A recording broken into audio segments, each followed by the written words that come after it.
مکمل ناول ایک نکاح ایسا بھی۔ اس کی شادی کی ڈیٹ فکس ہو گئی تھی۔ اس کے کزن رمیز کے ساتھ اس کا رشتہ اس کے ماموں نے طے کیا تھا۔ رمیز ترکی میں جاب کرتا تھا اور حال ہی میں وہ چھٹیوں پہ آیا تھا اور آتے ہی اس نے والدین سے سیرت کی رخصتی کی بات کر دی۔ اس کی والدہ اس رشتے سے خوش تو نہ تھیں پر اس کی ضد کے آگے وہ ہار مان گئیں۔ سیرت کے والدین کی اس کے بچپن میں جب وہ 10 سال کی تھی ڈیتھ ہو گئی تھی، پر ان کی وفات کے بعد سب کچھ بدل گیا۔ کچھ راز راز ہی رہ گئے۔ اس کے دھیال نے اسے نہ رکھا تو اس کے ماموں ذوالفقار اسے اپنے پاس لے آئے۔ اس کی پرورش اس کی مہمانی نے کی تھی۔ مومانی کی 2 بیٹیاں تھیں، فروا اور سویرا۔ وہ دونوں سیرت سے عمر میں بڑی تھیں اور اس پہ اچھا خاصا رعب جماتی تھیں۔ اسے وہاں بالکل نوکروں کی طرح ٹریٹ کیا جاتا تھا۔ ممانی یوں تو اس کے ماموں کے سامنے اس کے ساتھ اچھے سے پیش آتی لیکن حقیقت میں اس سے نفرت کرتی تھی۔ یہی وجہ تھی جب پھپھو زرینہ نے رخصتی کی ڈیٹ مانگی تو انہیں پتنگے لگ گئے۔ ابھی اس کی عمر ہی کتنی ہے؟ صرف 19 سال۔ ان کو اس کی رخصتی چاہیے؟ آپ منع کر دیں، کاشفہ بیگم نے منہ بناتے کہا، جبکہ پردے کی اوٹ سے ان کی یہ بات سنتی سیرت کی آنکھیں جھلملائی تھیں۔ وہ جو انتظار میں تھی کہ ایک دن اس کے سپنوں کا راجکمار آئے گا اور اسے لے جائے گا، وہ لاشعوری طور پہ رمیز کا انتظار کرتی تھی، اور اب جب اللہ نے بھی اس کی سن لی تو اس کی ممانی راہ میں روڑے اٹکا رہی تھیں۔ میں ان کے کہنے پہ ڈیٹ فکس کر چکا ہوں، اب پیچھے نہیں ہٹ سکتا، ذوالفقار صاحب نے قطعی انداز میں کہا۔ آپ جانتے ہیں سویرا اور فروا اس سے بڑی ہیں، پہلا حق ان کا ہے۔ آپ سیرت کی شادی کیسے کر سکتے ہیں؟ ایک اور احتجاج کرنا چاہا۔ فیصلہ ہو گیا ہے کاشفہ بیگم، چھوٹی ہے یا بڑی، رمیز نے واپس ترکی جانا ہے اور وہ سیرت کو بھی ساتھ لے کے جانا چاہتا ہے۔ یہ بھی خوب کہی آپ نے، مطلب کیا نصیب پایا ہے آپ کی بھانجی نے بھی؟ وہ منہ بناتے بولیں۔ کاشفہ بیگم سب نصیبوں کے کھیل ہیں، آپ شادی کی تیاری شروع کریں، اس جمعہ کو نکاح ہوگا۔ وہ اپنی جگہ سے اٹھتے بولے۔ کاشفہ بیگم کے دل پہ سانپ لوٹنے لگے پر وہ ان کی بات ماننے پہ مجبور تھیں۔ اپنے چھوٹے سے اسٹور روم میں جو کہ اس کا کمرہ تھا، اندر آتے ہی سیرت نے دروازے کو لاک لگایا۔ ایک دل فریب مسکان نے اس کے لبوں کو چھوا۔ اللہ نے اس کے صبر کا بہترین اجر دیا تھا۔ وہ اللہ کا جتنا شکر ادا کرتی کم تھا۔ کراچی میں رہائش پذیر ذوالفقار حسن، جن کا گھر کافی بڑا تھا لیکن اس گھر کے مکینوں کے دل بہت چھوٹے تھے۔ سیرت نے 10 سال کی عمر سے ان کی چاکری کی تھی، ان کے ظلم و ستم سہے تھے، یہاں تک کہ ممانی اور ان کی بیٹیوں کی ماریں بھی کھائی تھیں، پر زبان سے اب تک نہ نکلی۔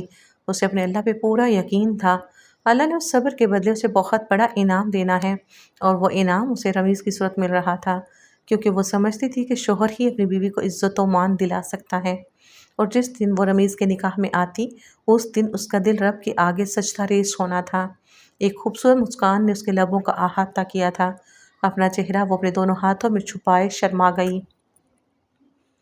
بوسفورس کی لہریں روشنیوں سے جھلملا رہی تھیں اور سورٹی کلب کی فضا مہنگے پرفیومز، قہقہوں اور بیٹ کی تھڑ تھڑاہٹ سے لبریز تھی۔ سفید جیکٹ، کرٹ شرٹ اور سیاہ پینٹ میں ملبوس فیاش التمش نے آہستہ سے اپنی رولیکس پر وقت دیکھا۔ اس وقت رات کے تقریباً 11 بج رہے تھے۔ وہ تنہا تھا لیکن تنہائی اس کی عادت میں شامل نہیں تھی، یہ اس کی طاقت تھی۔ وی آئی پی سیکشن کی بالکنی سے باہر کا منظر صاف دکھائی دے رہا تھا، نیچے چومتے لوگ، بار کے قریب ہنستی چہروں والی لڑکیاں، اور درمیان وہ میز جہاں فحاش کا مخصوص سنگل مالٹ رکھا تھا، برف کے بغیر، جیسا وہ پسند کرتا تھا۔ کیسے ہو فحاش؟ اچانک سے زنیرہ نے آتے اسے پکارا۔ وہ ایک آزاد خیال لڑکی تھی، اس کی ڈریسنگ بھی ویسٹرن تھی اور فحاش پہ دل و جان سے مرتی تھی، پر فحاش ایک روڈ انسان تھا۔ اس کی نظر میں ایسی عورت کا وجود ایک بیکار چیز تھی جس کا کم سے کم اس کی زندگی میں کوئی لینا دینا نہیں تھا۔ تم یہاں اس وقت؟ گلاس کو منہ لگاتے وہ نیلی آنکھوں والا خوبرو شخص اس سے نگاہیں ہٹا گیا۔ ریلیکس ہونے آئی ہوں۔ ریلیکس ہونے آئی ہو یا کرنے؟ مانحیز انداز میں بولتا اپنی جگہ سے اٹھ کھڑا ہوا، جبکہ زنیرہ کو اس کی بات سخت ناگوار گزری۔ فحاش، تم میری انسلٹ کر رہے ہو۔ وہ بھی اپنی جگہ سے غصے سے بھری اٹھی۔ انسلٹ فیل نہ کرو تو نہیں ہوگی۔ وہ ذرا سے گردن ترچھی کرتے ہوئے بولتا ہاتھ میں گلاس اٹھائے لمبے لمبے ڈھک بھرتا وہاں سے آگے بڑھ گیا، جبکہ زنیرہ وہیں کھڑی غصے سے پیچ و تاب کھاتی رہ گئی۔ سیرت بنت ارمان التمش، آپ کا نکاح رمیز ملک ولد ملک افتخار سے 50,000 سکہ رائج الوقت طے پایا ہے، کیا آپ کو یہ نکاح قبول ہے؟ جی قبول ہے۔ وہ معصوم لڑکی سستا سا نکاح کا جوڑا پہنے آنے والے خوابوں کو جی رہی، گھونگھٹ نکالے معصوم دل کے ساتھ رمیز کو اپنا سب کچھ مان گئی۔ سبھی نے دعا کے لیے ہاتھ بلند کیے تو سیرت کو بے اختیار اپنے والدین کی یاد آ گئی۔ اس کی آنکھوں میں ڈھیروں آنسو بھرنے لگے تو ذوالفقار صاحب نے اس کے سر پہ شفقت بھرا ہاتھ رکھا۔ آج صرف نکاح تھا، رخصتی 1 ہفتے بعد تھی۔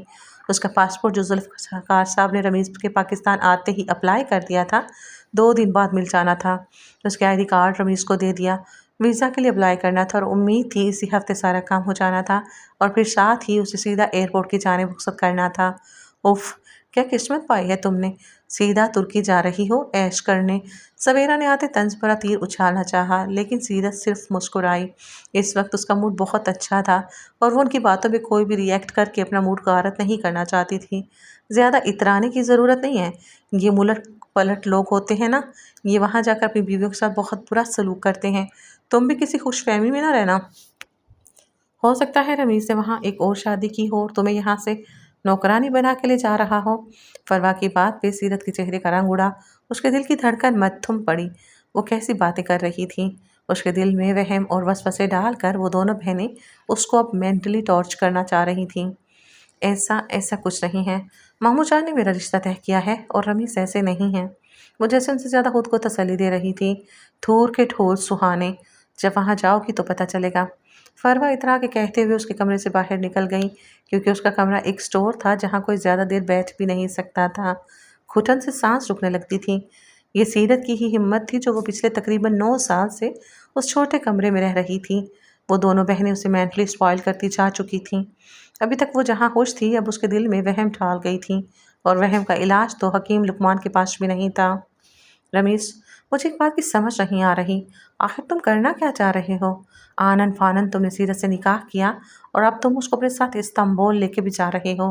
آخر کون سے سرخاب کے پر لگے ہیں اس میں جو تم اس کو اپنے ساتھ لے کے جا رہے ہو؟ زرینہ پھپھو نے اپنے بیٹے کی اچھی خاصی کلاس لے ڈالی۔ ماما، بیوی ہے وہ میری، میں افورڈ کر سکتا ہوں اور میں جہاں چاہوں جہاں خود رہوں گا وہ بھی میرے ساتھ رہ سکتی ہے، اس میں مذائقے کی کون سی بات ہے؟ رمیز اپنا بیگ پیک کرتے ہوئے ماتھے پہ بل ڈالے بولا، آج تک تو ماں اور بہن کا خیال نہیں آیا تمہیں کہ تم ماں یا بہن کو بلا لو، بیوی کے لیے تم 1 ہفتے کے اندر اندر سب کچھ کر لیا۔ واہ بیٹا واہ، زرینہ نے تنزن کہتے ہوئے ہاتھ ہوا میں لہرایا۔ آپ کو جو سوچنا ہے جو سمجھنا ہے آپ سوچیں، مجھے دیر ہو رہی ہے، ابھی کچھ دیر بعد فلائٹ لینی ہے تو ابھی میں نے سیرت کو بھی پک کرنا ہے، تو دعاؤں میں رخصت کریں گی یا ایسے طنز مار کر؟ رمیز سے ہینڈ کیری کے ساتھ باہر نکلتے ہوئے ماں کے سامنے آتے احسان جتانے والے انداز میں پوچھا تو زرینہ پھپھو کی آنکھوں میں آنسو بہہ نکلے۔ اپنا خیال رکھنا، دعائیں میری تمہارے ساتھ ہیں ہمیشہ، وہ اس کا ماتھا چومتے ہوئے بے اختیار بولی۔ آپ بھی اپنا خیال رکھیے گا، فون بھی کرتا رہوں گا اور پہنچتے اطلاع بھی دے دوں گا اور ہر مہینے اچھی خاصی رقم بھیجا کروں گا۔ وہ نے تسلیاں دیتا ہوا گھر کی دہلیز سے نکل گیا جبکہ وہ پیچھے پڑ کر اس پہ پھونکتی رہیں۔ کیب کرواتے وہ سیرت کو پک کرتا اب ایئرپورٹ کے راستے پہ تھا۔ راستے بھر سیرت بالکل خاموش رہی۔ وہ اپنے ساتھ بہت ہی کم سامان لے کر آئی تھی جو اس کی ممانی نے بہت احسان جتانے والے انداز میں اسے لے کے دیا تھا۔ رمیز اور وہ دونوں گاڑی کی پچھلی سیٹ پہ بیٹھے بہت ہی خاموش تھے۔ سیرت نے خود کو بڑی سی بلیک شال میں اچھی طرح لپیٹا ہوا تھا۔ وہ پہلی بار کیوں گھر سے نکلی تھی۔ رمیز تھا تو اس کا محرم لیکن اب تک اس کے لیے انجان ہی تھا۔ وہ گاڑی سے سامان اتارتا اسے لیے ایئرپورٹ کے اندر داخل ہوا۔ کیا ہوا؟ اتنا سلو کیوں چل رہی ہو؟ رمیز نے رک کر پلٹتے ہوئے سیرت سے پوچھا جو بہت ہی ڈھیلے قدموں سے اس کے ہمراہ چل رہی تھی۔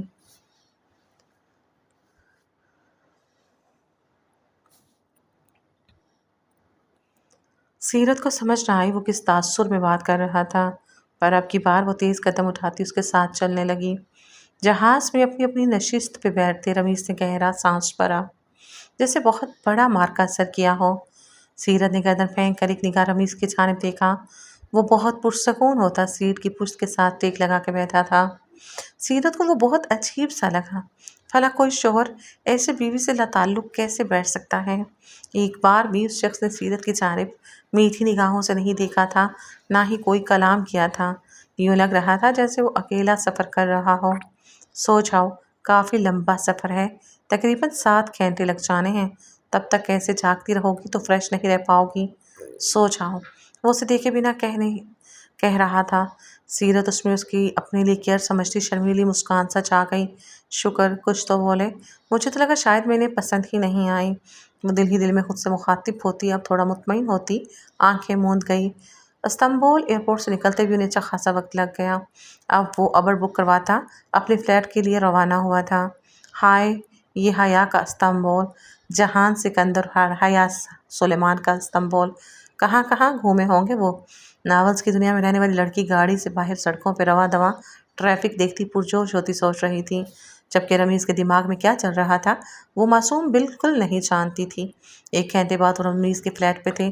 اس نے گیٹ کا لاک نہیں کھولا بلکہ ڈور بیل بجائی۔ دروازہ کھولنے والی خوبصورت لڑکی تھی۔ رمیز کو دیکھتے اس کے چہرے پہ جو رنگ کھلے تھے وہ سیرت سے مخفی نہ رہ سکے۔ کافی دیر کر دی، کب سے ویٹ کر رہی ہوں۔ اس لڑکی نے باقاعدہ اردو میں بات کی لیکن سیرت کے وجود کو بالکل نظر انداز کر دیا۔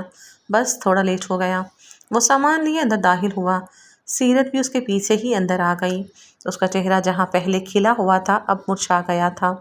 وہ اس صورتحال کو سمجھ نہیں پا رہی تھی بلکہ اس کے دماغ میں فروا کی باتیں گردش کر رہی تھیں۔ پہلی بیوی، تم نوکرانی، اف، کیا وہ سب سچ ہونے والا تھا؟ ابھی آزمائشیں ختم نہیں ہوئی تھیں۔ سیرت، یہ میری دوست ہے اور ہم ایک ساتھ یہاں رہتے ہیں۔ And genie, she is my wife. وہ جینی کی آنکھوں میں دیکھتا گہرا مسکرایا۔ جینی بھی مسکرا دی۔ نائس ٹو میٹ یو، آؤ تمہیں تمہارا کمرہ دکھا دوں۔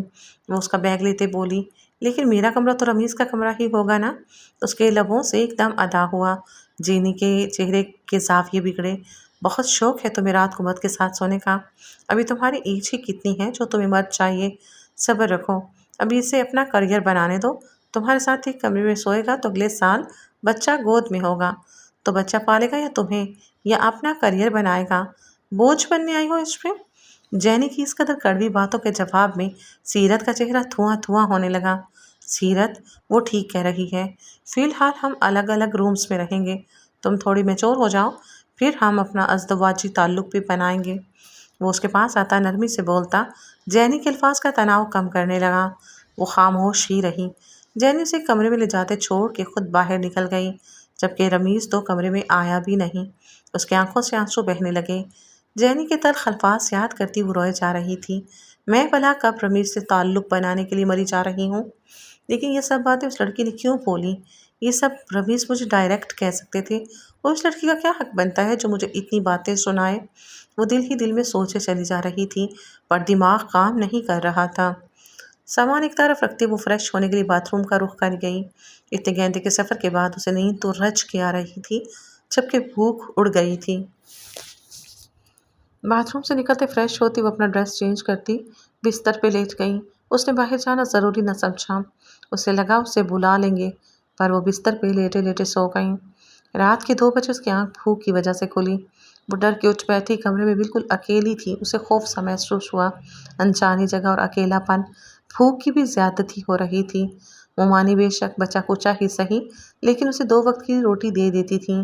یہاں تو رمیز نے پوچھنا بھی گوارا نہیں کیا۔ وہ آنکھوں سے آنسو پونچھتے بستر سے اٹھی اور باہر نکلی۔ پورا گھر اندھیرے میں ڈوبا ہوا تھا۔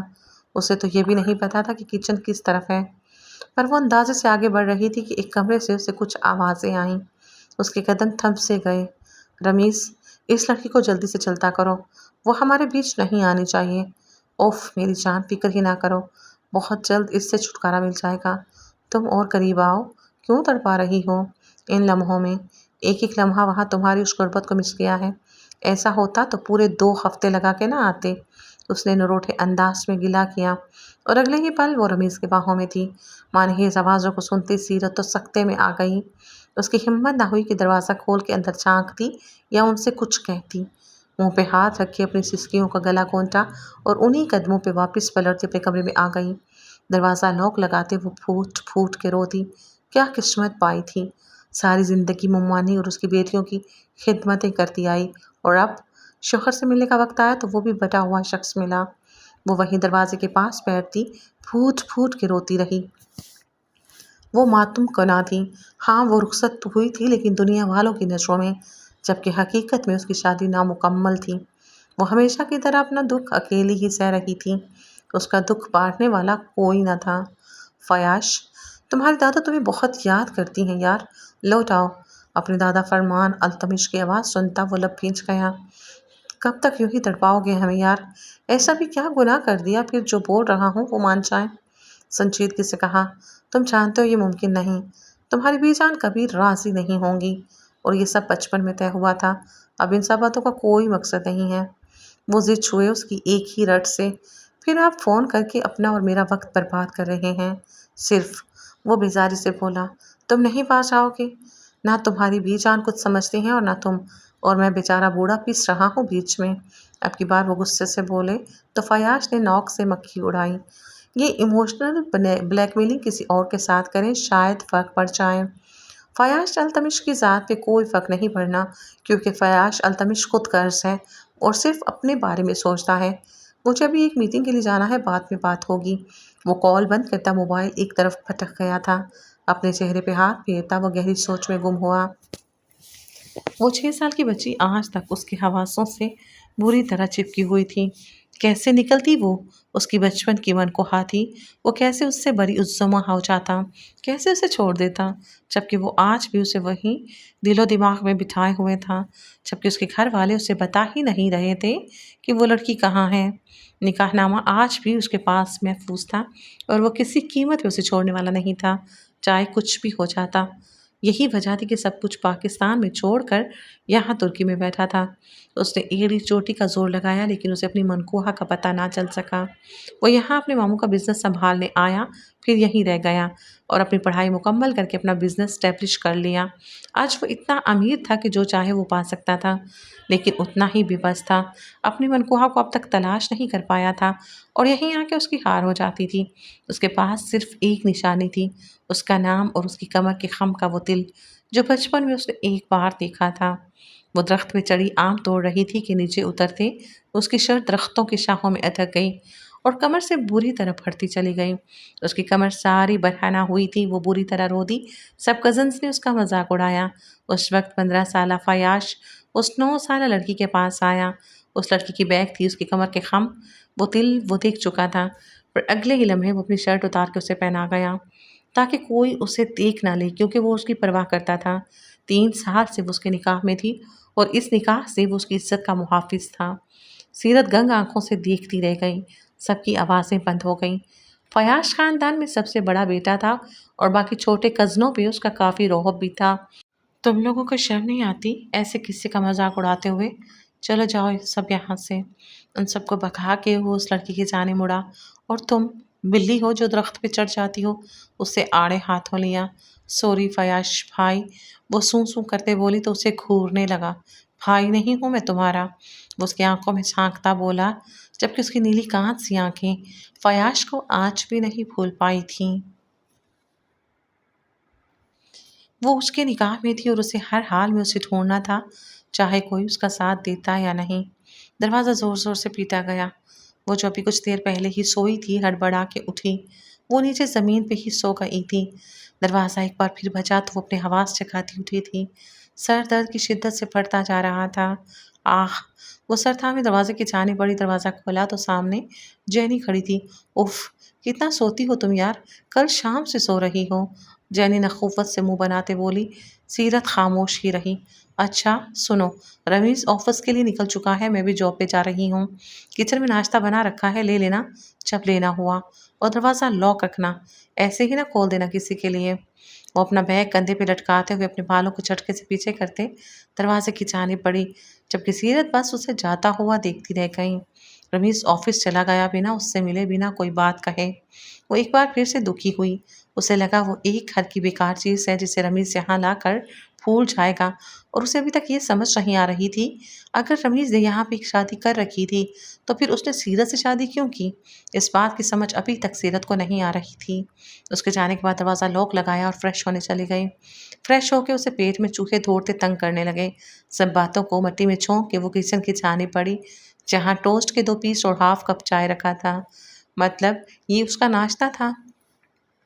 ممانی اس سے بہتر ناشتہ دے دیتی تھی۔ اس کی آنکھیں جھلملا گئیں، لیکن شدید بھوک میں اسے یہ بھی سب اچھا لگ رہا تھا۔ شام تک وہ دونوں واپس آ گئے، لیکن اس کے ساتھ ایسے بات کرتے جیسے انہیں اس کے ہونے نہ ہونے سے کوئی فرق نہیں پڑ رہا تھا۔ سیرت، دیکھو یہ پاکستان نہیں ہے، یہاں ہر کوئی جاب کرتا ہے تبھی سسٹم چلتا ہے۔ پر تم تو اتنی پڑھی لکھی ہو نہیں کہ کوئی جاب کر سکو، تو تم گھر کے کام وغیرہ سنبھال لیا کرو۔ کھانا وغیرہ بنانا تو آتا ہے نا، وہ سب کچھ کر لیا کرو تو ایٹ لیسٹ جینی کو تھوڑا سا تمہارے ہونے سے آسرا ہو جائے گا، ٹھیک ہے؟ وہ اسے بہت نرمی والے انداز میں کہتا اٹھ کر اپنے روم میں چلا گیا۔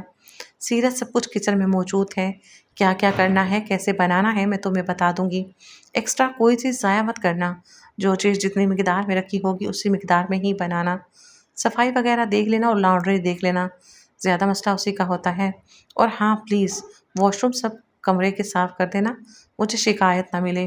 اور ابھی تو میری طبیعت ٹھیک نہیں ہے تو میں سونے جا رہی ہوں، تم دیکھ لو کچن میں کچھ کھانا رکھا ہے تو کھا لینا، رمیز بھی کھا آیا ہے باہر اس لیے اسے بھی ڈسٹرب مت کرنا۔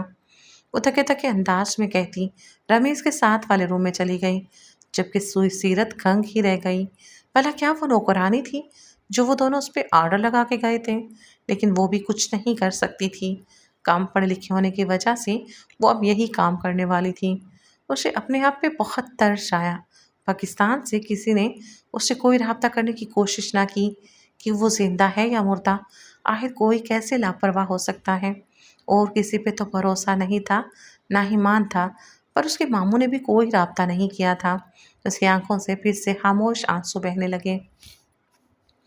آپ نے ایسا کیوں کیا؟ مسٹر ذوالفقار کو اکیلا پاتے وہ ان کے پاس آن بیٹھی۔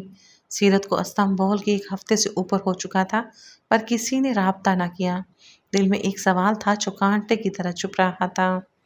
وہ اپنے شوہر کو اکیلے پاتے ان کے پاس آن بیٹھی۔ کیا مطلب؟ کیا کیا؟ آپ نے گناہ کیا ہے۔ مانا کہ مجھے سیرت سے ہمیشہ نفرت رہی ہے، کبھی اسے اپنی بیٹی کی طرح نہیں سمجھا، لیکن مجھے علم نہیں تھا۔ آپ کو تو تھا، سیرت کسی کے نکاح میں تھی بچپن سے، تو آپ نے اس کا نکاح رمیز سے؟ شش، چپ رہو، دیوانوں کے بھی کان ہوتے ہیں۔ وہ سرگوشی کرتے بولے، یہ تو گناہ ہے ملک صاحب، مجھے تو اب ڈر لگنے لگا ہے، ہماری بھی 2 بیٹیاں ہیں، اگر اس سب کا بھگتان انہیں بھگتنا پڑ گیا تو؟ کیسی الٹی باتیں کر رہی ہو؟ فروا اور سویرا کا نصیب بہت اچھا ہوگا انشاءاللہ، بس چیک کیش ہو جائے۔ کون سا چیک؟ وہ چونکی تھیں تو مسٹر ذوالفقار گڑبڑا گئے۔ وقت آنے پہ بتا دوں گا، ابھی چائے پلا دیں، شدید طلب ہو رہی ہے۔ وہ صوفے کی پوچھ کے ساتھ ٹیک لگا گئے، جبکہ کاشفہ بیگم نے الجھی نظروں سے شوہر کو دیکھا۔ وہ کیا پہیلیاں بچھوا رہے تھے؟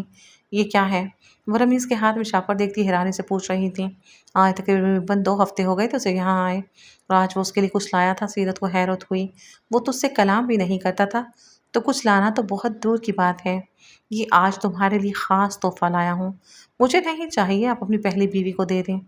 سیرت نے نظروں کا رخ پھیرتے کہا، دیکھو سیرت، کچھ پانے کے لیے کچھ کھونا پڑتا ہے، اور آج وہ یہاں نہیں ہے، صرف تم اور میں ہوں گے، اور میں سمجھتا ہوں مجھے تمہارا حق بھی ادا کرنا چاہیے جس میں کوتاہی کر کے گناہگار ہو رہا ہوں۔ تم یہ پہنو اور میرے لیے تیار ہو جاؤ، آج ہمارے بیچ کوئی نہیں آئے گا۔ وہ اسے خمار آلود نگاہوں سے دیکھتا بولا، پر مجھے اب کوئی حق نہیں چاہیے مسٹر رمیز، آپ خوش رہیں اپنی بیوی کے ساتھ۔ وہ غصہ ضبط کرتے اٹھی کہ رمیز نے اسے بازو سے جکڑا، تم ایسے نہیں جا سکتی سیرت، میں کب سے تڑپ رہا ہوں تمہیں پانے کے لیے، اور یہ میرا حق ہے۔ وہ جنونیت سے بول رہا تھا، مانتا ہوں بہت برا کیا تمہارے ساتھ، تم سے سچ چھپا کے، لیکن اللہ گواہ ہے تمہیں دل سے اپنا بنایا ہے، تمہارے وجود پہ گہری چھاپ چھوڑنا چاہتا ہوں، تمہیں اپنا بنانا چاہتا ہوں، تمہارے بدن سے اپنی نسل چاہتا ہوں سیرت، کیونکہ تم میرے خاندان کی ہو، پاک ہو، مکمل ہو، اپنی روح کا حصہ بنانا چاہتا ہوں، بنو گی نا؟ وہ اسے اپنی باتوں میں الجھا رہا تھا اور وہ بری طرح الجھ رہی تھی۔ یہ لو، یہ پہنو اور تیار ہو جاؤ، آج مجھے تمہیں دلہن کے روپ میں دیکھنا ہے، سر سے پاؤں تک اپنے لیے سجا دیکھنا چاہتا ہوں۔ وہ محبت پاش لہجے میں بولا اور اس کے ہاتھ میں شاپنگ بیگ دیتا اسے کمرے کی جانب دھکیل چکا تھا۔ وہ عجیب کشمکش میں پھنس گئی تھی، اس کا دل بالکل راضی نہیں تھا، کیا وہ بغاوت کر سکتی تھی؟ شاپر کھولا تو اس میں لال رنگ کا بہت خوبصورت لہنگا تھا۔ وہ اسے زیب تن کیے شیشے کے سامنے آن کھڑی ہوئی، بنا کسی ہار سنگار کے وہ آسمان سے اتری پری معلوم ہو رہی تھی۔ واقعی وہ پاک تھی، اس کا جسم، اس کی روح پاک تھی، اور پاک تو ہمیشہ پاکیزہ ملتا ہے۔ ابھی وہ تیار ہوتی کہ اسے باہر سے کچھ آوازیں آئیں۔ رمیز گھر میں اکیلا تھا تو وہ باتیں کس سے کر رہا تھا؟ کچھ تجسس کی بنا پہ وہ ذرا سا دروازہ کھولتے باہر دیکھنے لگی، پر کوئی بھی دکھائی نہ دیا، لیکن آوازیں کلیار آ رہی تھیں۔ یار آج آپ جیسا کہیں گے ویسا ہی ہوگا شیخ صاحب، خوبصورت مال ہے، ان ٹچ، آپ کا دل خوش ہو جائے گا، اسپیشل آپ کے لیے لایا ہوں پاکستان سے۔ اب آپ ناراض نہ ہونا، وہ ان کی منت کر رہا تھا۔ وہ آواز رمیز کی تھی۔ اگر مجھے پسند آئی تو ہاں کہوں گا اور تمہارا سارا قرض بھی معاف کر دوں گا، بس میری رات دل فریب ہونی چاہیے۔ ان کی باتیں سنتے سیرت کے پیروں تلے سے زمین نکلی۔ ارے ایک بار دیکھ لیں آپ، قرض تو چھوڑ، آپ مجھے اور رقم دینے کو تیار ہو جائیں گے، آپ کی ہوگی وہ ہمیشہ ہمیشہ کے لیے۔ رمیز کی بات پہ اس کا جی چاہا وہ اسے گولیوں سے چلنی کر دے۔ وہ ہوتا کون تھا اس کا سودا کرنے والا؟ اس کی جرت کیسے ہوئی؟ اس پل وہ معصوم ڈرپوک لڑکی بہت بہادر بن گئی تھی۔ اس کا فشار خون ڈبل سپیڈ سے دوڑنے لگا تھا۔ اس نے دروازہ بند کیا اور اپنا آپ شیشے میں دیکھا۔ میں کس کے لیے تیار ہوئی؟ اس بے غیرت شخص کے لیے؟ شوہر تو بیوی کا محافظ ہوتا ہے، یہ کیسا محافظ ہے جو بیوی کو بیچنے چلا ہے؟ یا اللہ میری مدد کر، اس انجان شہر میں کس سے مدد مانگوں؟ مجھے خود ہی کچھ کرنا پڑے گا۔ وہ اپنے آنسو پونچھتے کبرڈ سے بڑی سی شال نکالتے خود پہ اوڑھ گئی۔ اس سے پہلے کہ وہ دروازے کی جانب بڑھتی، دروازہ کھٹکھٹانے کی آواز پر اس کے قدم تھم گئے۔ سیرت، سیرت، آہ یار دروازہ تو کھولو۔ رمیز کی آواز سنتے اس کے ہاتھ پیر پھولنے لگے۔ یا اللہ اب کیا کہوں، یہ تو دروازے کے باہر ہی کھڑا ہے، یہاں سے نکلنے کا اور کوئی راستہ بھی نہیں۔ وہ اپنے آنسو پونچھتے دروازے کے پاس آ کھڑی ہوئی۔ جلدی کرو جان، آج تم اور میں ایک ہوں گے، کتنا ویٹ کرواؤ گی؟ اور رمیز کی بات ادھوری رہ گئی کیونکہ اس کے موبائل پہ کال آنے لگی۔ وہ کال ریسیو کرتا وہاں سے ہٹا تو کچھ پال کے لیے خاموشی چھا گئی۔ سیرت نے دھیرے سے دروازہ کھولا اور ارد گرد دیکھا تو بالکل خاموشی تھی۔ وہ خاموشی کے ساتھ ہی رادازی سے گزرتی ہوئی سیڑھیاں نیچے اترنے لگی۔ وہ جس شخص کو ساتھ لایا تھا وہ اوپر ہی کمرے کے اندر تھا۔ اس وقت نیچے کوئی بھی نہیں تھا۔ وہ بہت خاموشی کے ساتھ گھر کے مین دروازے کی جانب بڑھتی لاک کھول گئی اور پھر اس نے آؤ دیکھا نہ تاؤ، سڑک کی ایک طرف بھاگنا شروع کر دیا۔ تو وہ نہ رکی، وہ نہیں جانتی تھی کہ اسے کہاں جانا ہے۔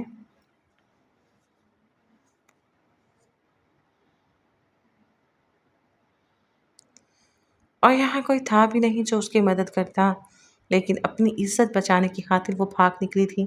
اسے اپنے اللہ پہ پورا یقین تھا کہ وہ ضرور کسی فرشتے کو اس کی مدد کے لیے بھیجے گا۔ اتنی گناہ گار نہیں تھی کہ اللہ یوں بے یار و مددگار چھوڑ دیتا۔ اللہ تو 70 ماؤں سے زیادہ پیار کرتا ہے، وہ ضرور مدد کرے گا۔ اس کا اپنے اللہ پہ پختہ یقین تھا۔ وہ اندھیری رات میں استنبول کی سڑکوں پہ بھاگتی جا رہی تھی کہ سڑک کے دوسری طرف سے آتی سست رفتار گاڑی سے وہ ٹکرا گئی اور جھٹکے سے پرے جا گری۔ گاڑی میں موجود ہستی نے بکھلا کے سامنے ونڈ سکرین پہ دیکھا۔ وہ جو موبائل میں گم ڈرائیونگ کر رہا تھا، اچانک سامنے لڑکی کے آ جانے پہ فوراً بریک لگائی، لیکن اس کے باوجود اس لڑکی کو گاڑی نے ہٹ کیا تھا۔ وہ گاڑی روکتا فوراً گاڑی سے اترا اور اس تک پہنچا۔ Are you okay? اس کے پاس پنجوں کے بل بیٹھتا وہ اپنی عادت کے برخلاف اس سے نرمی سے پوچھ رہا تھا۔ وہ ماتھے پہ ہاتھ رکھ کے مقابل شخص کو دیکھنے لگی۔ اس کے سر پہ چوٹ آئی تھی لیکن اس وقت اسے خود کو بچانا تھا۔ فوراً سے اپنی جگہ سے اٹھتے پیچھے پلٹ کے دیکھا، وہاں ابھی تک کوئی نہیں پہنچا تھا۔ اس لڑکی کو دلہن کے لباس میں دیکھتا وہ اپنی آنکھیں حیرت سے پھیلا گیا۔ مس، آر یو اوکے؟ پلیز میری مدد کر دیں، وہ مجھے بیچ دے گا۔ بے اختیار ہی وہ اس کے دونوں ہاتھ تھام گئیں۔ فیاض نے فوراً اس کے ہاتھوں کو پرے جھٹکا۔ ڈونٹ ٹچ می اگین، وہ گراتے بولا۔ نہیں نہیں کرتی، پلیز میری مدد کر دیں۔ اب کی بار وہ ہاتھ چھوڑ گئی۔ دیکھو تمہیں چوٹ آئی ہے، اس کے لیے میں تمہیں پیسے دے دیتا ہوں، جا کے بینڈیج کروا لو، لیکن اس سے زیادہ میں کوئی مدد نہیں کروں گا۔ کہاں گئی وہ لڑکی؟ وہ پلٹا تھا کہ سیرت نے اپنے پیچھے 2 گنڈوں کو آتے دیکھا۔ پلیز مجھے چھوڑ کے نہ جائیں، وہ مجھے بیچ دیں گے، میری مدد، آہ۔ وہ اس کے آگے فریاد کر رہی تھی جب ایک گنڈے نے اس کی شال کھینچتے اسے زور سے گھمایا۔ وہ لہرا کے زمین بوس ہوتی جب ایک دم فیاض نے اسے کھینچ کے اپنی باہوں میں بھرا، ورنہ وہ بہت بری طرح زمین پہ گرتی۔ اس کی کمر میں ہاتھ ڈالے وہ اسے اپنے سینے سے لگائے کھڑا تھا جبکہ سیرت تھر تھر کانپ رہی تھی۔ مجھے بچا لیں پلیز، وہ پھر سے منمنائی۔ ان میں سے ایک گنڈا پھر سے سیرت کی جانب بڑھا۔ اس کا بڑا ہوا ہاتھ وہ بری طرح جکڑ گیا، اتنی زور سے مروڑا کہ وہ حلق کے بل چلایا۔ سیرت سہم گئی، وہ اس کے شانوں پہ ہاتھ رکھے تھر تھر کانپنے لگی، پر وہ دونوں گنڈے فیاض کے سامنے زیادہ دیر نہ ٹک پائے۔ وہ باڈی بلڈر مضبوط جسامت والا مرد تھا۔ ان کو دھونے کے بعد اپنے ہاتھ چاٹتا وہ اپنی گاڑی کی جانب بڑھنے لگا کہ سیرت پھر سے راہ میں حائل ہوئی۔ پلیز میری مدد کر دیں، یوں بیچ راہ میں اکیلا چھوڑ کے نہ جائیں، مجھے کسی دارالامان میں چھوڑ دیں، میرے لیے یہ ملک غیر ہے، یہاں کوئی بھی اپنا نہیں، آپ اچھے انسان ہیں، میری مدد کر دیں۔ وہ اپنی الہڑ سی جوانی اور خوبصورت نین نقش لیے اس کی آزمائش کر رہی تھی۔ اس حالت میں رحم اور مدد کی بجائے میں کچھ اور کر دوں گا۔ وہ زیر لب بڑبڑاتا، بالوں میں ہاتھ پھیرتا، اسے نظر انداز کرتا اپنی گاڑی کا دروازہ کھولتے بیٹھنے لگا۔ پلیز مدد، وہ کہتے کہتے رو دی۔ اسے اس شخص کے روپ میں مسیحا نظر آیا تھا، پھر وہ اسے یوں ہی چھوڑ کے جا رہا تھا کہ اس کے لب کچھ بھی کہنے سے قاصر تھے۔ وہ امید بھری نظروں سے اسے دیکھ رہی تھی جو گاڑی سٹارٹ کر گیا تھا۔ لب بھینچے وہ واپس گاڑی روکتا باہر نکلا اور دور گری شال کو اٹھاتا اس تک پہنچا۔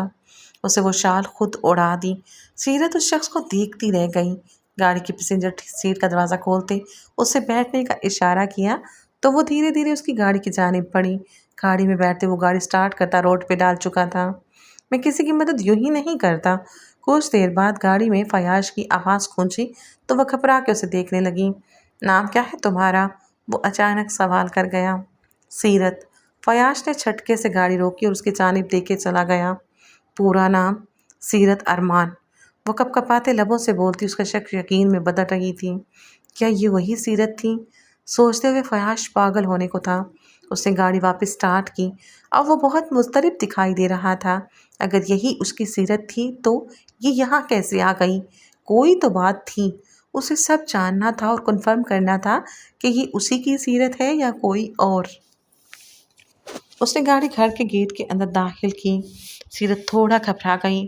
اسے اب پھر سے اس شخص کے ساتھ آنے کا فیصلہ غلط لگا۔ وہ یوں کسی پہ اعتبار نہیں کر سکتی تھی۔ اسے کچھ بھی کر کے پاکستان اپنے ماموں سے رابطہ کرنا تھا تاکہ وہ اس تک پہنچ جائیں اور اسے بچا لیں۔ اسے ابھی بھی اپنے ماموں پہ یقین تھا کیونکہ وہ اپنے ماموں کی اصلیت سے واقف نہیں تھی۔ انہوں نے اس کے ساتھ کتنا بڑا دھوکہ کیا تھا۔ آپ مجھے یہاں کہاں لے آئے ہیں؟ پلیز کسی دارالامان میں۔ سیرت نے اترنے سے انکار کر دیا پر وہ زبردستی اسے بازو سے تھامے اندر کی جانب بڑھا۔ چھوڑے مجھے، وہ پینک ہونے لگی۔ وہ اسے کمرے میں لاتا ایک کمرے کے وسط میں اس کا ہاتھ چھوڑ گیا۔ میں تمہاری ہر طرح سے مدد کروں گا لیکن اس کے لیے میری ایک شرط ہے۔ وہ اپنی ویسٹ پہ ہاتھ رکھے اس سے 2 قدم کے فاصلے پہ کھڑا ہوتا کہہ رہا تھا۔ کیسی شرط؟ سیرت کا دل پسلیاں توڑ کے باہر آنے کو مچلا۔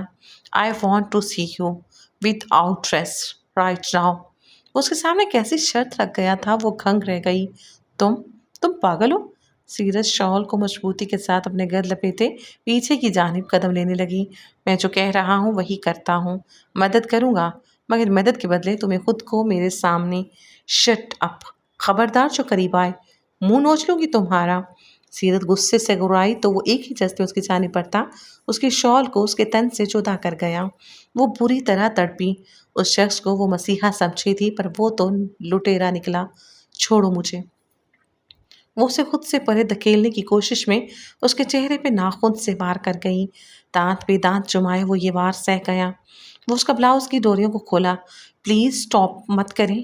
وہ اس کی مردانہ طاقت کے آگے نہیں ٹک پاتی، اس لیے اب منت کرنے لگی۔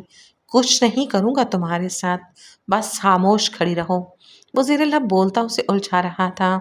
اس کا بلاؤز کندھوں سے نیچے سرک رہا تھا۔ سیرت نے پورا زور لگاتے اس سے خود کو چھڑانا چاہا پر اس کی گرفت انتہائی سخت تھی۔ ذرا سی گرفت ہلکی ہوئی تو وہ اپنے سینے پہ ہاتھ رکھ کے اپنا رخ دوسری جانب موڑ گئیں۔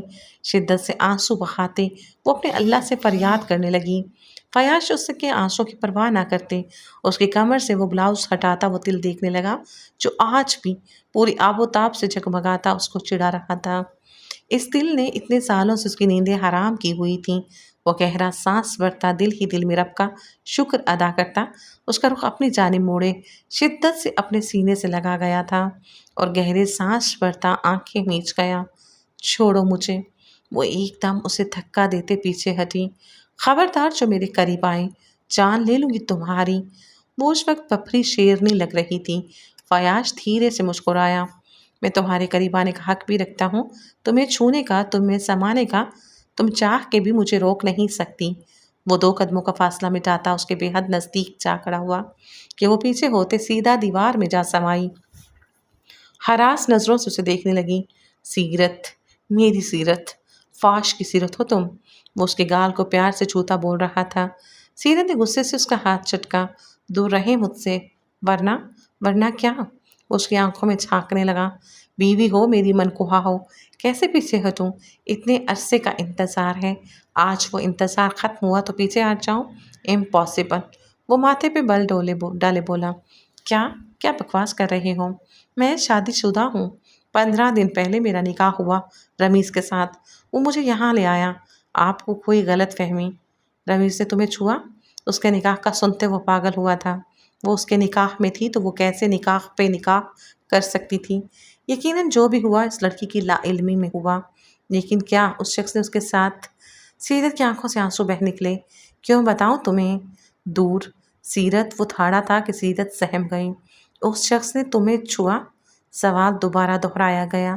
سیرت نے ڈرتے ہوئے سر نفی میں ہلایا تو وہ تشکر سے آنکھیں موند گیا۔ وہ آلریڈی شادی شدہ تھا۔ مجھے یہاں لا کے وہ بیچنے والا تھا اور میں وہاں سے بھاگی، آپ سے ٹکرا گئی۔ آپ مجھے مسیحا لگے، لیکن آپ بھی باقی درندوں کی طرح ہیں۔ شی، اب آواز نہ آئے۔ وہ اس کے لبوں پہ انگلی رکھتے اسے چپ کرا گیا۔ تم میری ہو، صرف میری۔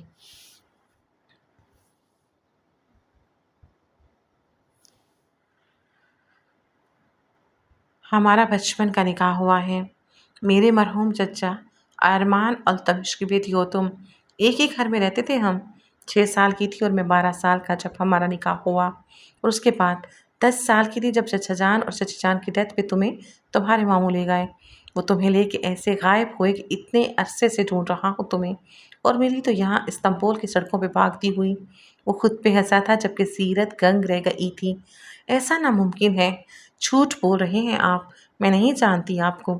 وہ پھر سے پینک ہونے لگی۔ اتنی بھی چھوٹی نہیں تھی تم کہ تمہیں یہ سب یاد نہ ہو۔ مانا نکاح کے وقت تم 6 سال کی تھی، پر نکاح نامہ آج بھی میرے پاس محفوظ ہے، جسے تم تو کیا دنیا کی کوئی عدالت جھٹلا نہیں سکتی۔ وہ مضبوط لہجے میں کہتا اس کا دماغ معاف کر چکا تھا۔ اسے بہت زور کا چکر آیا۔ وہ لڑکھڑائی۔ فیاض نے فوراً اسے سنبھالا جبکہ وہ ہوش و حواس کھوتی اس کی باہوں میں جھول گئی۔ How it's possible? کیسے بھاگ سکتی ہے وہ؟ جانتے بھی ہو پورے 50 لاکھ کا قرض ہے ہم پہ۔ اگر وہ لڑکی اس پاگل شیخ کو نہ ملی تو وہ ہمیں مار ڈالے گا۔ جینی نے رمیز پہ غصہ کرتے ہوئے کہا۔ میں کیا کروں؟ سب کچھ ٹھیک جا رہا تھا کہ اچانک وہ بھاگ نکلی۔ مجھے تو پتہ ہی نہیں چلا۔ جب پتہ چلا تو اپنے آدمیوں کو اس کے پیچھے بھیجا، پر وہ نہیں ملی۔ اب بتاؤ کیا کروں؟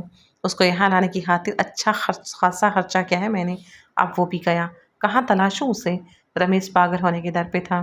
اسے جوئے میں 50 لاکھ ہارے تھے، بدلے میں اس شیخ نے پیسے نہ دینے پہ لڑکی کی ڈیمانڈ کی تھی۔ دوسری طرف رمیز کی ماں نے اسے اس کی تایا کی خراب طبیعت کا بتایا، اور اس نے تایا سے فون پہ بات کی جس میں انہوں نے اپنے اوپر قرضے کا بتایا تو وہ سوچ میں پڑ گیا، اور وہیں اس نے پلاننگ کی اور اپنے تایا سے ان کی بھانجی سیرت کو مانگا۔ بدلے میں ان کا قرضہ اتارنے کا وعدہ کیا، لیکن بچپن میں ہی سیرت کا نکاح اپنے تایا ذات سے ہو چکا تھا، جس کا سیرت کو علم نہیں تھا، کیونکہ وہ چھوٹی تھی اور وقت گزرنے کے ساتھ ساتھ اس کی یادداشت سے یہ بات محو ہوتی چلی گئی، اور یہ بات صرف گھر والوں تک محدود تھی۔ خاندان میں کسی کو بھی علم نہ تھا، اور وہ اسی بات کا فائدہ اٹھاتے سیرت کا نکاح پہ نکاح کروا گئے اور گنہگار بن گئے۔ رمیز مزید قرضہ لے کے پاکستان پہنچ گیا، اور 15 دنوں کے اندر وہ سیرت کا نکاح کروا کے استنبول لے آیا۔ نکاح بھی کیا، جھوٹا نکاح۔ ذوالفقار صاحب نے پیسوں کے لالچ میں آتے سیرت کا نکاح تو کروا دیا، لیکن ان کا ضمیر انہیں جھنجھوڑ رہا تھا۔ اوپر سے ان کی بیوی کی باتیں انہیں بری طرح ڈرا رہی تھیں، لیکن وہ بھی گناہ کی دلدل میں پھنسے ہوئے تھے۔ دوسری طرف فیاض کے والدین کی ڈیتھ ہو چکی تھی اور دادا جان اور بی جان کے پاس وہ پلا بڑھا، پر انہوں نے نہ ان سے رابطہ رکھا، نہ فیاض کو ان کا ایڈریس بتایا کہ وہ کہاں رہتے ہیں۔ فیاض نے بہت کوشش کی پتہ لگانے کی، لیکن اس کی بی جان کی مرضی شامل نہ تھی کہ وہ سیرت کو بہو بنا کے اس گھر میں لائیں۔ وہ اپنی نواسی کو فیاض کے ساتھ بیاہنا چاہتی تھیں، پر فیاض نے بھی ایک ہی بات رکھی، رخصت کروا کے لائے گا تو اپنی منکوہا کو، ورنہ کبھی پاکستان نہیں آئے گا۔ اور اللہ نے معجزہ دکھایا، اسی لڑکی کو آج اس سے ملوا دیا۔ سیرت کے سامنے اس کا اصل نکاح نامہ موجود تھا۔ اس وقت وہ اسے لیے وکیل عبداللہ کے پاس لایا تھا، ساتھ میں مسجد کے امام صاحب بھی تھے۔ وہ ہر طرح کی تسلی کروا کے ہی سیرت کو اپنانا چاہتا تھا۔ وہ نہیں چاہتا تھا کہ سیرت کے دل میں رتی برابر بھی میل آئے۔ سیرت کے ہاتھ میں وہ فائل تھی جس پہ اس کے بابا کا نام اور سائن تھے، جنہوں نے ولی بن کے اس کا نکاح کروایا تھا۔ اس کی آنکھوں میں آنسو بھر آئے۔ بیٹی، سنا ہے تمہارے 2 نکاح ہوئے، ایک بچپن میں اور ایک بعد میں۔ مولانا صاحب کی بات پہ وہ چونکی اور سر اسبات میں ہلایا۔ مولانا صاحب نے قرآن کی آیت پڑھی، فَأَمْسَاكُوا بِمَعْرُوفٍ أَوْ تَسْرِيحٌ بِإِحْسَانٍ، یا تو حسن سلوک سے روک لو یا اچھے طریقے سے رخصت کرو۔ بیٹی، اسلام میں نکاح ایک مضبوط بندھن ہے، مگر اس کی شرائط بھی واضح ہیں۔ اگر پہلا نکاح باقاعدہ ولی گواہوں اور نکاح خواں کے ساتھ ہوا ہو تو وہ شرعی طور پر معتبر ہے۔ بلوغت کے بعد تمہیں اس نکاح کا اختیار یا انکار کا حق تھا، لیکن اگر تم نے کبھی انکار نہیں کیا تو وہ نکاح برقرار ہے۔ سیرت کا دل کانپا تھا۔ مطلب وہ اب بھی فیاش کے نکاح میں تھی، تو پھر وہ دوسرا نکاح جو ہوا اس کا؟ جب تم پہلا نکاح برقرار ہونے کی حالت میں ہو اور دوسرے نکاح پر نکاح میں داخل ہوئیں اور وہ بھی تمہاری لا علمی میں، تو وہ نکاح شرعاً باطل ہے۔ تم پہلے سے کسی کے نگاہ میں تھیں۔ او خدایا! وہ اپنے چہرے پہ ہاتھ پھیر گئی۔ اس کے ماموں نے اتنا بڑا دھوکہ دیا۔ اگر اسے نکاح یاد نہیں تھا تو ماموں کو تو یاد تھا، پھر کیوں انہوں نے رمیز کے ساتھ اس کا جھوٹا نکاح کروایا؟ کہیں وہ بھی رمیز کے ساتھ مجھے بیچنے کی سازش میں شامل تو نہیں؟ مطلب وہ سب جھوٹ تھا، نکاح نہیں تھا، مجھے دھوکہ سے یہاں لا کے بیچنا چاہا۔ یا اللہ! وہ آنسو پونچھتے تڑپ اٹھی۔ ہاں بیٹی، وہ نکاح نہیں تھا، دھوکہ تھا، اور اللہ نے تمہیں اس ظلم سے بچا لیا ہے۔ اب تم آزاد ہی نہیں، محفوظ بھی ہو۔ اس نکاح میں جو عزت، محبت اور حق پر قائم ہے۔ انہوں نے فیاش کی جانب اشارہ کیا۔ بیٹی، یہ اٹل حقیقت ہے، عورت ایک وقت میں صرف ایک نکاح ہی کر سکتی ہے۔ ایک نکاح کے ہوتے وہ دوسرا نکاح نہیں کر سکتی۔ قرآن پاک میں واضح ہے۔ ترجمہ: اور تم پر حرام ہیں وہ عورتیں جو نکاح میں ہوں۔ مطلب تم نکاح میں تھی تو تمہارا دوسرا نکاح ہوا ہی نہیں۔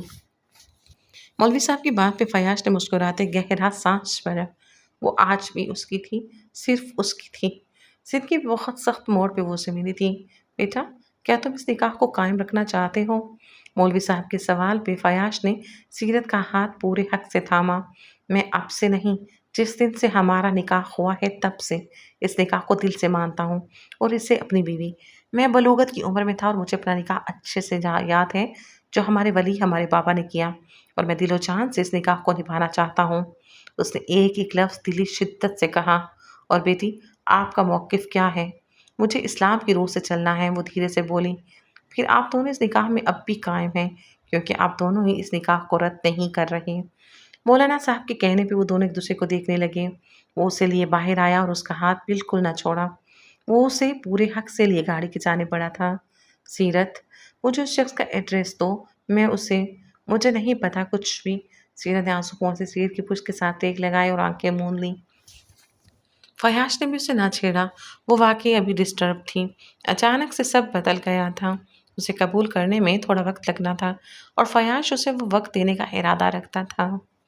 مجھے وہ لڑکی چاہیے ورنہ میرے پیسے واپس کرو، شیخ غصے سے پھنکارا، جبکہ پردے کی اوٹ میں کھڑی جینی کا دماغ بھگ سے اڑا۔ کیوں پیچھے پڑے ہو ہمارے؟ بخش دو ہمیں۔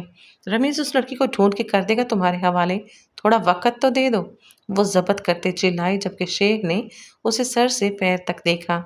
ٹھیک ہے، جب تک تم اس لڑکی کو میرے حوالے کرتے ہو تب تک گارنٹی کے طور پہ یہ لڑکی ہماری مہمان بن کے ہمارے ساتھ رہے گی۔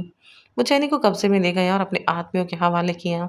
رمیز نے جینی کو بچانا چاہا، وہ ہاتھا پائی پہ اتر آیا، لیکن شیخ کے آدمیوں نے اسے اچھی طرح دھویا اور چلاتی شور مچاتی جینی خود کو چھڑانے کی ہر ممکن کوشش کر رہی تھی، پر وہ ظالم اور خطرناک لوگ تھے، وہ چاہ کے بھی خود کو نہ چھڑا پائی۔ شیخ جینی کو لے گیا جبکہ رمیز کا برا حال کر گیا، وہ زخموں سے چور وہیں گر کر بے ہوش ہو گیا۔ صحیح کہتے ہیں، جو لوگ دوسروں کے لیے کھڑا کھودتے ہیں خود ہی اس میں گر جاتے ہیں۔ رمیز اور جینی کے ساتھ بھی ایسا ہی ہوا تھا۔ کسی دوسرے کی عزت کو داؤ پہ لگاتے آج وہ اپنی عزت سے ہاتھ دھو بیٹھا تھا۔ سیرت، سیرت، اٹھو! وہ اس کے پاس بیٹھا اسے جگا رہا تھا، جو ایسی سوئی تھی کہ جاگنے کا نام ہی نہیں لے رہی تھی۔ نہ جانے کب سے جاگ رہی تھی اور اب نیندیں پوری کر رہی تھی۔ اسے تو کھانے پینے کا بھی کوئی ہوش نہ تھا۔ وہ کسمسا کے اٹھی تھی۔ کتنا سوتی ہو یار تم، وہ اسے دوستانہ انداز میں بولا۔ مجھے ابھی اور نیند آ رہی ہے، وہ گھٹنوں پہ سر رکھ کے بولی تھی۔ یہ زیادتی ہے میری جان، میں نے پچھلے 9 سال سے تمہارا انتظار کیا ہے۔ اب تم مجھے مل گئی ہو تو منہ بھی نہیں لگا رہی۔ وہ پیچھے ہوتا بیک گراؤنڈ سے ٹیک لگاتا اپنا ہاتھ اس کی جانب بڑھا گیا۔ وہ تھوڑا جھجکی پر اگلے لمحے اس کی چوڑی ہتھیلی پہ اپنا ہاتھ رکھا تو وہ اسے ایک دم کھینچ کے اپنی گود میں بٹھا گیا۔ سیرت کا دل بلیوں اچھلنے لگا۔ اس کی پوری آنکھیں واہ گئیں۔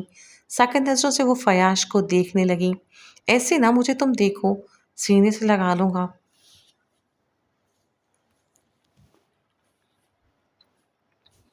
وہ اس کی کمر میں ہاتھ پھیرتا اسے سٹپٹانے پہ مجبور کر گیا۔ اس کی پلکیں بھاری ہوتے جھکی تھیں، جن پہ وہ باری باری لب رکھ گیا۔ اس کا پورا جسم کانپنے لگا۔ سیرت، ڈونٹ بی پینک۔ کچھ بھی نہیں کر رہا یار، تم 2 دن سے میرے پاس ہو، کیا تمہیں لگا کسی بھی وقت کہ تمہارے ساتھ زور زبردستی کی؟ وہ معصومیت اور دکھ سے پوچھ رہا تھا۔ اس نے سر نفی میں ہلایا۔ سو چل رہو، مجھے زور زبردستی نہیں پسند۔ جس دن آپ نے آپ کو تم خود اپنی مرضی سے مجھے سونپو گی، اسی دن تم سے اپنا حق وصول کروں گا، وہ بھی پورے شد و مت سے کہ تم صرف میرے رنگ میں رنگ جاؤ گی۔ وہ اسے اپنے سینے میں بھینچ گیا۔ ایک بات پوچھوں؟ وہ سر اٹھاتے ڈرتے ہوئے بولی۔ دو پوچھ لو۔ وہ اس کی ناک کے ساتھ ناک رب کرتے اس کے پاکیزہ چہرے کو دیکھنے لگا۔ اگر اس شخص نے مجھے چھوا ہوتا تو کیا آپ تب بھی مجھے اپنا لیتے؟ 2 دن سے یہ سوال اسے اندر ہی اندر کھائے جا رہا تھا۔ بالآخر آج پوچھ لیا۔ فیاش کے چہرے سے نرمی ایک دم مفقود ہوئی۔ نہیں فیاش، اس نے چھوا نہیں، میں نے بس یوں ہی پوچھا۔ وہ ڈر کے اس کا چہرہ ہاتھوں میں تھام گئی۔ تم میری ہو، اللہ نے تمہیں میرا بنا کے بھیجا ہے، پھر کوئی کیسے تمہیں چھو سکتا ہے؟ اس ملک میں رہتے مرد ہو کے میں نے خود کو تمہارے لیے سنبھال کے رکھا ہے، اپنے جذبات، اپنے احساسات، اپنا جسم، سب کچھ تمہارے لیے، پھر کیسے مجھ سے اللہ تمہیں دور کر دیتا؟ وہ رحیم ہے، رحم کرنے والا، اور تم میری زندگی کا حاصل ہو اور زندگی پر میری ہی رہو گی۔ وہ جذب سے کہتے اس کے لبوں پہ شدت سے چکا اور ان کی نمی چرانے لگا، جبکہ اس کے ہاتھوں کی گردش بے باکی پہ اتر آئی تھی۔ دست و زباں کا یہ کھیل سیرت کو پوری طرح بکلا کے رکھ گیا۔ آپ نے کہا ابھی کہ زبردستی؟ وہ اپنے لبوں پہ نمی دیکھتی ہرساں ہوتے بولی تو فیاض دلکش کہکا لگاتے اسے اپنے سے بے حد قریب کر گیا۔ اس کی دھڑکنوں کا شور بخوبی سنائی دینے لگا۔ اسے چھوٹے چھوٹے شوقس کہتے ہیں میری جان۔ وہ اس کے لبوں سے پھر سے چھیڑخانی کرنے لگا۔ ابھی مزید بات جاری رکھتا کہ اس کے موبائل پہ کال آنے لگی۔ وہ اسے سینے سے لگائے، ایک ہاتھ اس کی کمر میں ڈالے، دوسرے سے کال ریسیو کر گیا۔ مقابل کی بات سنتا وہ پوری طرح چونکا۔ دھیرے سے سیرت کو ایک طرف بٹھاتا وہ اپنی جگہ سے اٹھ کھڑا ہوا۔ اس کا ایک دم سیریس ہونا سیرت کو فکر مند کر گیا۔ ٹھیک ہے تم اسے دیکھو، میں پہنچتا ہوں۔ وہ بالوں میں ہاتھ پھیرتا سیرت کی جانب مڑا۔ جلدی سے اٹھو اور فریش ہو کے ناشتہ کرو، میں آؤں واپس تو مجھے فریش بیوی چاہیے۔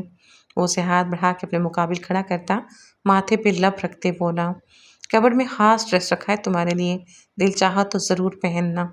وہ دھیرے سے بولا، سب ٹھیک ہے نا؟ آپ کہاں جا رہے ہیں؟ وہ اسے غیر معمولی سنجیدہ دیکھ پریشان ہو رہی تھی۔ سب ٹھیک ہے، پریشان نہ ہو، میں آتا ہوں، اپنا خیال رکھنا اور انتظار کرنا میرا۔ وہ اس کے گال پہ پیار سے ہاتھ پھیرتا، اس کے لبوں پہ ہلکی سی جسارت کرتا دروازے سے باہر قدم بڑھا گیا، جبکہ سیرت اس کے لیے دعا گو ہوئی۔ شوہر کیا ہوتا ہے اب اسے پتہ چل رہا تھا۔ وہ ہاسپٹل آیا تھا، اس کا دوست پولیس ڈائریکٹر کوشف تھا جو اس کا بہت گہرا دوست تھا۔ سر، پچھلے 2 دنوں سے یہ اپنے فلیٹ پہ اسی طرح پہ یارو مددگار پڑا تھا، کوشش کے باوجود کہ اپنی مدد نہ کر سکا اور نہ کوئی اس کی مدد کو گیا۔ مجبوراً اس نے مدد کے لیے 112 پہ کال کی۔ اس کی حالت دیکھتے ڈاکٹر نے پولیس کو کال کی اور ہم یہاں پہنچے۔ یہ رہا اس کا آئی ڈی جس سے پتہ چلا ہے یہ وہی شخص ہے جسے آپ ڈھونڈ رہے تھے، رمیز وقار۔ انسپکٹر کی پوری بات سنتا کاشف اسبات میں سر ہلاتا فیاش کو دیکھنے لگا۔ یہ اکیلا تھا کیا؟ کیونکہ مجھے پتہ چلا ہے اس کی ایک بیوی بھی تھی اس کے ساتھ، وہ کہاں ہے؟ فیاش نے دانت پہ دانت جمائے پوچھا۔ نہیں، یہ اکیلے ہی ملے، لیکن آس پڑوس سے پتہ چلا ہے کہ ان کے گھر کوئی انجان شخص کو آتا دیکھا گیا ہے، اور ایک شخص نے یہ تک کہا کہ اس کی بیوی کو گھسیٹ کے لے کے گیا۔ اس دن کے بعد کسی نے بھی اس کے گھر کی جانب رخ نہیں کیا۔ پولیس انسپکٹر نے مزید اطلاع دی۔ بات سنتے وہ کاشف کی جانب مڑا۔ اس لڑکی کو بازیاب کروائیں کاشف، جتنی طاقت لگتی ہے لگائیں، جتنا پیسہ لگتا ہے لگائیں، اسے تلاش کریں، ان کی سزا میں خود تجویز کروں گا۔ وہ اپنے دوست سے کہتا آگے بڑھ گیا جو پولیس کے بڑے عہدے پہ فائز تھا۔ وہ گھر لوٹا تو شام کے سائے پھیل رہے تھے۔ سیرت، ابھی وہ اسے پکارتا آگے بڑھ رہا تھا کہ اسے لال ساڑی میں دیکھ، وہ گھنگ رہ گیا۔ وہ اس کا لایا ڈریس پہن چکی تھی۔ اچانک ہی فیاض کے آنے سے وہ پوری طرح سٹپٹا گئی۔ ابھی وہ مکمل تیار نہیں ہوئی تھی۔ آپ اتنی جلدی آ گئے؟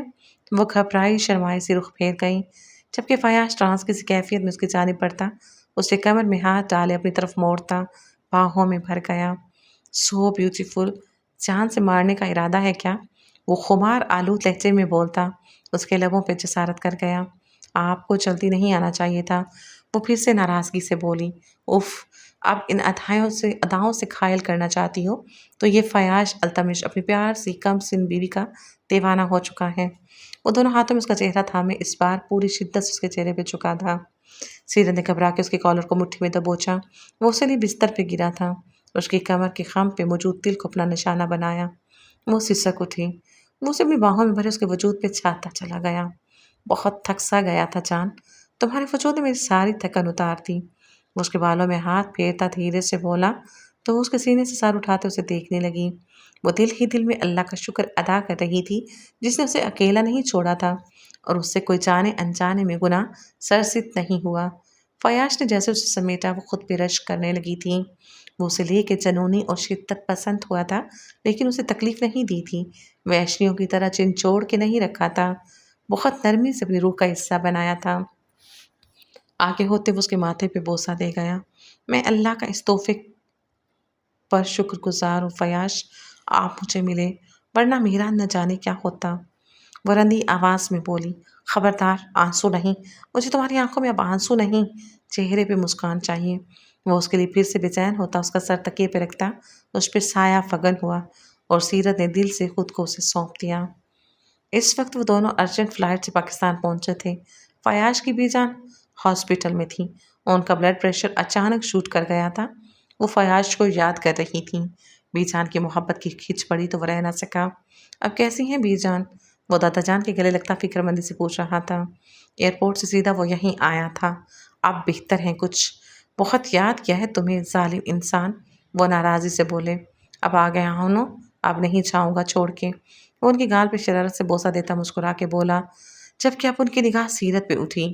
یہ کون؟ آپ کے فیاض کی بیوی، مسز سیرت فیاض۔ وہ فخر سے بولا، یہ تمہیں کہاں ملی؟ وہ بے حد حیران تھے۔ ڈھونڈنے سے تو اللہ بھی مل جاتا ہے، وہ ایک آنکھ ونک کرتے بولا، جبکہ کچھ ہی دیر بعد ڈاکٹر کی اجازت سے وہ اپنی بی جان سے مل رہا تھا جو بہت کمزور ہو گئی تھیں۔ پوتے کو سامنے دیکھ وہ جی اٹھی تھیں۔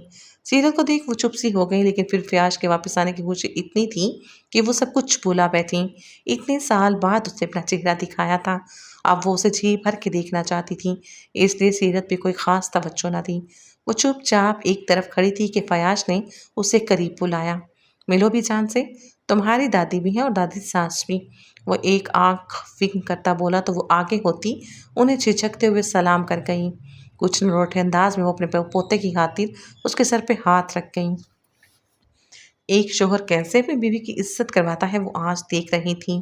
اس کے دل میں فیاض کا مقام مزید بلند ہو گیا۔ ایک طرف سیرت کی زندگی میں خوشیاں ہی خوشیاں پھیلنے لگی تھیں تو وہیں دوسری طرف ذوالفقار صاحب کی زندگی میں اندھیرا پھیلنے لگا تھا۔ ان کی ایک بیٹی فروا کسی کے ساتھ بھاگ گئی، جبکہ دوسری کا کار ایکسیڈنٹ ہونے پہ وہ معذور ہو گئی۔ یہ مکافات عمل تھا، مت کسی کو تکلیف پہنچاؤ کہ وہ پلٹ کے واپس آپ کے پاس آئے۔ ذوالفقار صاحب نے چند پیسوں کی خاطر بھانجی کو بیچ ڈالا تو اللہ نے انہیں ان کے عمل پہ دنیا میں ہی مکافات عمل کر دکھایا۔ اللہ سب کو راہ راست پہ چلنے کی توفیق عطا فرمائے، آمین۔